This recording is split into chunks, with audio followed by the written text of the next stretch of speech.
Alright guys, this video is all about Crushlox. These are the Vessel Power Sports Crushlox. These are some one-of-one custom ones they made me. Vessel, Terache, super sweet. I'm going to show you some tips and tricks in this video about how to mount these up. And of course, this is what they look like on my Rubicon on portals. I'll give you some information about that as well throughout the video. The main machines I'm running these on is actually going to be this Foreman for the King of Deep Bounty series and this Can-Am for the King of Deep Bounty series. Before we get into all that, let's talk about why you might want Crushlox. So the main benefit of Crushlox is that it squeezes the tire's beads together. This removes most of the airspace from the tire, which means you don't have a lot of buoyancy. Any 32-inch tire on a 14-inch wheel is going to float on a lighter ATV. If you squeeze the beads together, it's going to sink like a rock. Why do you want to sink? So you can put the power down. It puts more weight on the wheels. You know, if you know the friction equations and all that stuff, the more weight you have on the tire, the more traction you have in most situations. So this helps you go through the water faster. Also, because the tire is skinnier, it can cut through the water with less, resistance from the water flowing around the tire, etc.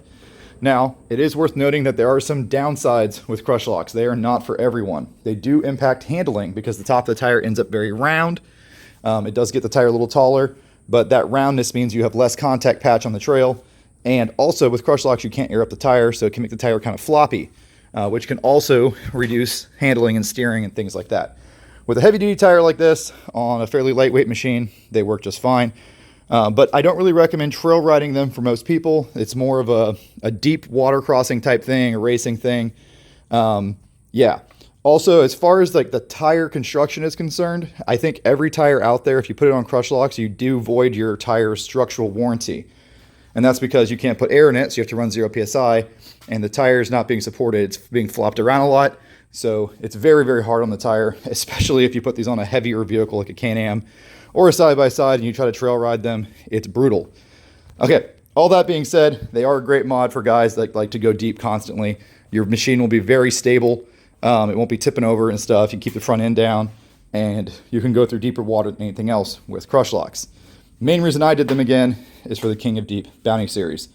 So I'll get into the rest of the video now. I'll show you the process for installing them, give you some tips and tricks about the portals. One other thing to point out, I guess, is that Crushlox are inherently zero offset, meaning the rim mounting surface is right in the center of the wheel. So you can think of them like a 3+5, 3.5, or a 0 ET. I like to run wheels that suck into the ATV more. So that covers up the portal and it keeps the machine narrower. You can't have that with a Crushlock just inherently, so offset is something you need to consider. When I put them on this Can-Am, the Crushlock center is going to sit about here, whereas this wheel center sits here. So it is going to make your machine wider, which is probably a good thing if you're just going to water ride, right? Stability.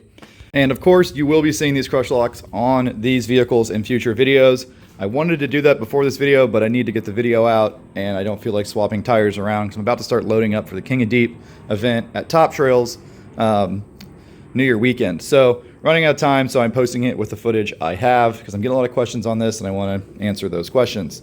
Also, of course, if you want to set up these Crushlocks, you can use my promo code MUDPUPPY10 at Vessel Power Sports to save 10% on a set of these Crushlocks. Vessel does a great job getting them shipped out pretty quick. They are made to order, and of course, if you want custom powder coat colors, that's going to add a little bit of time to the processing. I'm mounting them on some 32XXs. These are my first set of prototypes. I'm going to crush them and use them for racing and really deep water type trails. So here's how I do it. I get the tire I want to crush set up on 2 other tires. This gives me access to the top bead and the bottom bead. This makes it easy to install all the hardware. It keeps everything centered and it doesn't scratch stuff up. Make sure when you're mounting these, you put a little bit of tire mounting lubricant on your tire beads and make sure you have 4 bolts and nuts. Vessel Power Sports always gives you this because they're a premium brand. You need 4 to evenly crush the tire and not bend your rings and stuff. So I'm going to switch to the GoPro so you can see every step of the process. I'll talk you through it as I go. Now I rattle canned these because we need them for the race at Top Trails in a couple days. So, they don't look as good as the powder coated ones, but we were kind of running out of time. So gotta do what you gotta do. I wanted to race these on the Foreman and the bounty hole. So yeah, let me switch to the GoPro and we'll start crushing these things down. All right, step number 1, a little bit of lubricant on the tire. A lot of people think you don't have to do this with Crushlocks or beadlocks, and those people are wrong. So the reason you do this is because this lets the beadlock ring settle properly into the tire and get centered. If you don't do this, you can end up with a tire that's kind of, you know, the ring kind of cockeyed because it would stick to the rubber and it couldn't get centered. If you do this, as you tighten it down, the ring will center itself. Mine are drilled for Can-Am or Honda lug pattern, which is awesome. A little request I made. And now that it's lubricated, we can stick this right inside the wheel, no problem. Excuse me, right inside the tire. So stick that in, set it on the bottom. If you have a side of your beadlock ring, your Crushlock ring that you want out, you do need to pay attention to left and right here. This is the first one we're mounting, so it doesn't matter. But on the second tire, you got to think about that kind of stuff. Terache vessel. Look how small these cuts are. This really shows you how good Sid's laser is. Wow, I'm always impressed with that thing. So that sits there. Oh, that looks perfect. That is going to be so cool.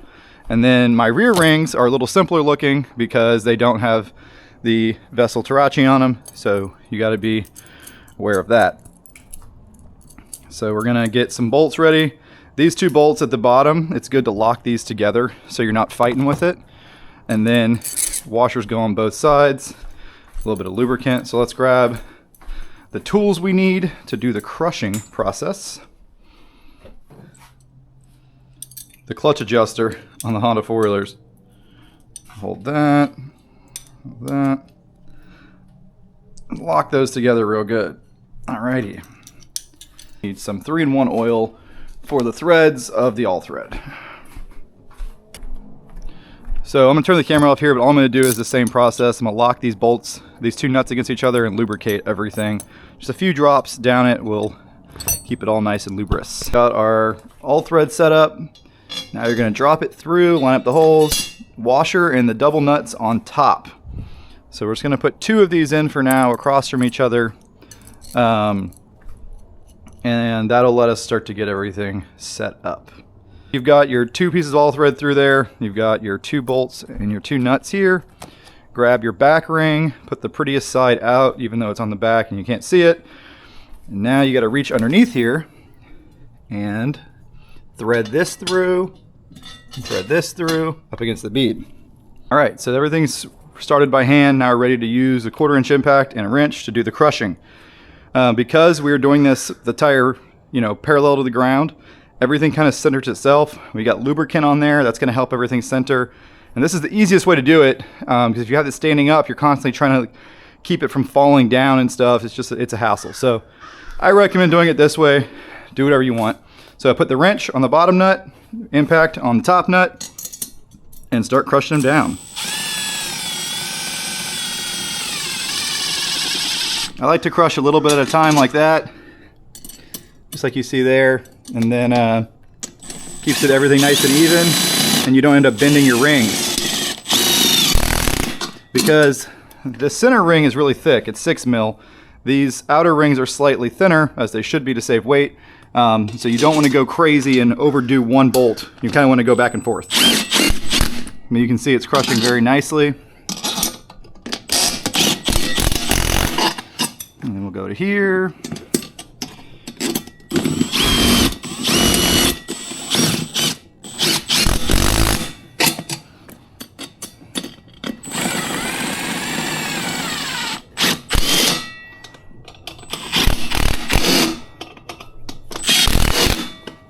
All right, let's finish these up.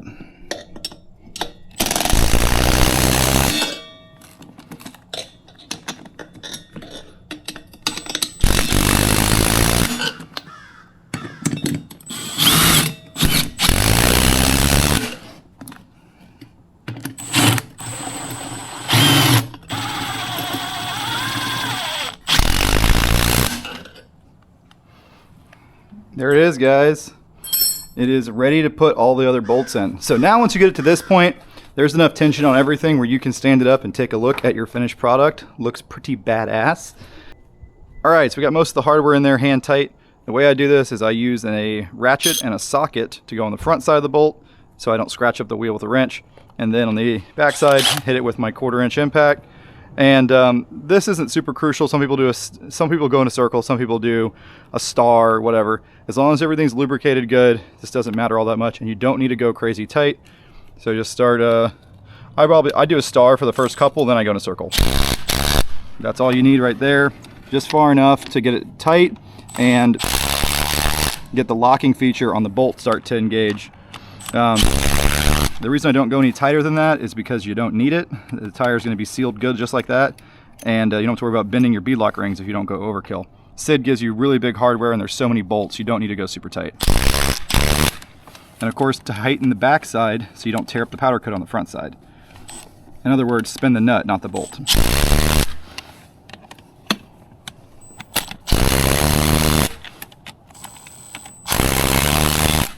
Now you see all these are loose because we did the final crushing with the bolts and nuts. So now we can pull out our all thread, put in our last 4, and we'll be good to go. All right, I'm just going through and pulling out the all thread now.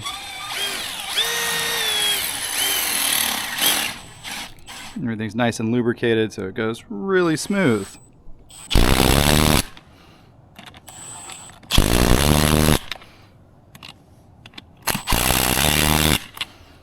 All right, last but certainly not least, do not forget your super cool vessel center caps. These just pop in pretty easily. Get any rubber center cap, and boom. There we go. We'll put the vessel logo on top and line it up with the vessel symbol in the center cap. And that's how you install vessel Crushlocks. Not a bad job. I think it took me like, I don't know, 20 minutes to do one. So I'll be done with all these in a little over an hour or so from now. So yeah, time to crush those 3 and then bolt them up to something. All right, just finished mounting these up. I managed to do it without making any mistakes. So mine are kind of tricky because of the wording. You can't have that ring flipped, and it's got to be on the correct side of the center plate. So yeah, that was a little tricky. Had to think about things, which is hard when it's doing something repetitive like this. But they're all mounted up. I got everything facing the right way the first time, so I didn't have to take anything apart and scratch up the hardware. Really happy with the hardware included with this kit. Super premium. I think it came out great, even considering it's spray painted. I think a big ticket to getting this to go together smoothly is the method I said there with the 2 tires to access both beads at the same time, and lubrication. Lubrication is key. The all thread had no issues smashing down those tires, and yeah, it was pretty sweet. Of course, 3-in-1 oil helps with that all thread not dying. But yeah, so now they're mounted up. I just gotta decide what I want to put them on. They are massive. Let me show you this 32XX next to a 33XL, just to give you an idea of how tall these suckers are. And of course, they're on beadlock, so they're at 0 PSI, and they are dang near as tall as a 33XL. So yeah, they definitely grow when you smash them because they're a nice flexible tire. I'm pretty happy with that. Someone's gonna ask, let's just go ahead and do it now. All right, and there is the crushed 32 next to the non-crushed. You can see that the crushed 32 is about 1/2 inch, 3/4 inch taller, right in the center. But of course, this has 0 PSI in it. This has 7 PSI in it, so that's kind of unfair. This will squish down because there's no air in it, but man, it looks mean. Not a great comparison because this tire is so dirty. I'll do a better comparison later. Now, a couple things to be aware of when putting Crushlocks on portals. These portals use a giant hub nut. These portals are designed for side-by-sides, not ATVs. Can-Am Super ATV just adapted them to fit this ATV, but really all the hardware for the hubs is very side-by-side like. So I have it set at Can-Am lug pattern. Even so, the portal nut is so big, the Crushlock cannot fit flat against the hub. You'd have to have a giant center bore for that to work. So in order to bolt these up, I do have the Terache 30mm Can-Am spacers all the way around. And that gives me the correct clearance, but it does make it really wide. So I probably won't really ride it like this. I don't like my stuff to be this wide. The portal's hanging out, it's gonna be grabbing the rut, grabbing mud. I like the portal to be tucked in the wheel. In general, portals and Crushlocks, probably not the best idea. You're adding so much weight to the ATV with portals anyway, it's not gonna float, so you don't really need the Crushlock. Right now, for instance, this Rubicon is just as heavy as this Can-Am because the portals add so much weight. But it does look cool, so trying it out, probably won't be riding it like this. There's just so much offset. It's just a ton of stress on the steering components, the bushings, the frame tabs. So yeah, I think if I was to really go hit some digs like this, I'd probably bend the frame tabs just because the amount of offset is really changing the scrub radius of the suspension geometry. and it would wreak havoc up front. In the rear, it would work fine if I felt like doing some trimming. But yeah, certainly looks badass. Thanks for watching, guys. If you enjoyed this video or if it helped you, please like and subscribe. Also consider joining the Patreon page, details on the screen in front of you. That's where a lot of these really detailed how-to videos end up.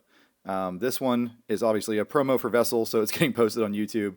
And also, I've already had a ton of questions about this, so yeah, posting it to help me not have to answer so many questions.